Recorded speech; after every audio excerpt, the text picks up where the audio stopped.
Okay, so I want to start off by taking you through the 5 contract payment structures, starting with a rather complex sounding one called cost plus percentage of cost, also known as cost plus fee. Now, this particular payment structure comes in 2 flavors, if you will. There's cost reimbursable and time and materials. So let's look at each in turn, starting with cost reimbursable. Now, this type of payment structure is based upon the supplier's allowable estimated costs. In other words, the organisation that is providing the products or services, plus an agreed percentage of profit, along with best efforts, supplier performance. So you can see clearly here there's 2 parts to it. One is what it costs them, plus on top of that, an agreed percentage of profit. Now, the buyer who's buying the services has unrestricted access to the seller's accounts, and that's an important point, isn't it? And controls the speed and amount of work and the use of resources. Any cost overruns are borne by the buyer, and hence the buyer bears most of the risk. That's an important point. But what is also interesting here is that the buyer has unrestricted access to the seller's accounts, so there can be no double accounting or hiding stuff here. And the second flavour, if you will, is called time and materials. It's similar to above, but, big but, the supplier's profit margin is unknown to the buyer. They've got no idea whether they're making a lot or whether their margins are slim. The supplier usually just provides labour, although sometimes materials, with the buyer supervising the work. But if you think about this for a moment, there is no incentive for the seller, or supplier if you will, to control costs, since all the buyer can do is to supervise the work being undertaken. Next up, there's a payment structure called per unit quantity. This is typically used when the work to be done or the resources needed is uncertain at the time that the contract was placed. It is effectively a pay-as-you-go. So cash flow is more favourable as payment is made as each piece of work is being done. So if you're the supplier, directly a piece of work is done, you'll be immediately paid for it. You don't have to wait until the entire work is done. That's why from a supplier, cash flow and hence the business case is seen as more lucrative. But if you can imagine at the beginning of the project, when you need to place a contract for a third party, and you're not really sure exactly what you want or exactly what is needed, then it's probably the best choice. Next, it's called firm fixed price. Now, this is best used for when you've got a well-defined product or service that you're asking for. You see, the supplier provides goods and services at a fixed price, regardless of how much it actually costs the supplier. And therefore, because the supplier bears the risk, they will normally build in contingencies based on cost and risks. Put another way, if you're using a firm fixed price, you can expect your supplier to build in a fair amount of fat. Since if the cost of delivering the products or services is greater than the supplier thought, they've still got room for a profit margin. And as I said, it's an excellent choice if the specifications are well defined and costs are fairly predictable. In that case, firm fixed price should be no problem at all. However, in some instances, and again it depends on the fine print within the contract, fixed price contracts may allow the supplier to pass on labour and material costs. Rather confusingly, since it says it's a firm fixed price. So normally the top 6 lines here hold true. But just occasionally, if the contract stipulates so, that it may allow the supplier to pass on the labour and material costs. So in effect, although it's a firm fixed price contract, if the amount of labour expended or the material, for example, you're buying in consumable materials and the price is gone up, or that the exchange rate is unfavourable if you're buying it from a different country, there is some latitude, if you will, for such extra costs to be passed on from the supplier to the buyer. Next up, there's a payment structure called cost plus fixed fee. In this case, the supplier of the products or services is reimbursed for any such allowable costs plus a fixed fee, hence the name.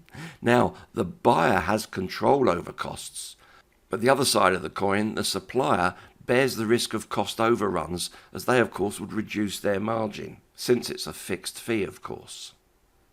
The final payment structure is called cost plus incentive fee, also known as target cost. And here the supplier is reimbursed for allowable costs and earns a profit if defined criteria are met via an incentive fee. For example, the incentive fee might be seen as a bonus if the supplier installs the system by a certain date. However, an agreed formula can be used to vary the incentive fee for both over and underachievement. In other words, the supplier may lose that fee if they don't deliver as per the contract. So a target cost payment structure is an incentive on the supplier to control costs so that the risks are shared. And for that reason, this is a very suitable payment structure for partnerships or alliances. The important point to note on these 5 different payment structures is who bears the risk and what incentives there are in place for either the buyer or the seller or both. So let's quickly look at the payment type advantages and disadvantages, but these are taken from the buyer perspective rather than the supplier.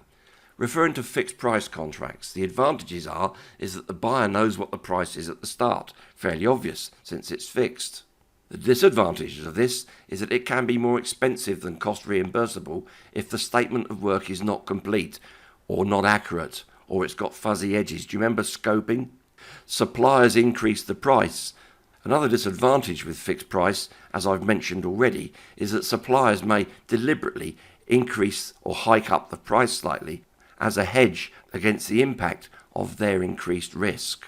Yet another advantage of fixed price is that the supplier does have an incentive to control costs because they're not going to get any more money. And the lower they can keep costs, then the greater the profit margin for the supplier.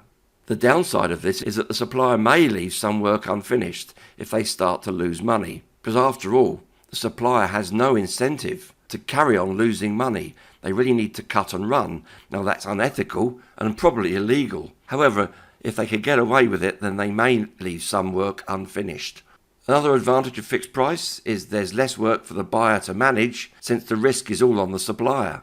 But something else that I can certainly say is widespread in the IT industry is that the supplier may quote a lower price to win the business, but then make up profits on change orders. So with fixed price, you're more likely to get lots of changes coming through, which of course you don't have to accept, but if you do, it's where they make their profit from. Another advantage of fixed price is many folks know about it, so there's lots of organisations or companies out there that do have experience with this type of contract. The disadvantage, of course, is the extra work for the buyer to create the statement of work in the first place. Going back to the first disadvantage here, reminding you that a disadvantage of fixed price, that is if the statement of work is not complete or missing or ambiguous, then the buyer will probably end up paying more due to the extra work that needed to be done. So it's in the buyer's interest to create a full and detailed statement of work. But this does, of course, mean that the buyer will need to put the extra effort in to make sure that the statement of work is fully and totally scoped. Again, from the buyer perspective, what about time and materials? An advantage? It's quick and easy to create the contract. Time and materials is fairly common. A disadvantage is that regular management overhead needed from the buyer. You'll need to keep your finger on the pulse, and if the work is being done on a remote site, then the buyer needs to make sure that their people, if you will, are also based on the site and keeping a close eye on what's going on. Another advantage of time and materials is that it's a good choice when using contracted labour or other resources to augment your own internal staff. But please remember that the supplier has no incentive to control costs. You see, every hour billed eats into your profit margin. So if time and materials is not closely monitored and controlled, then from a supplier perspective, it's almost a license to print money.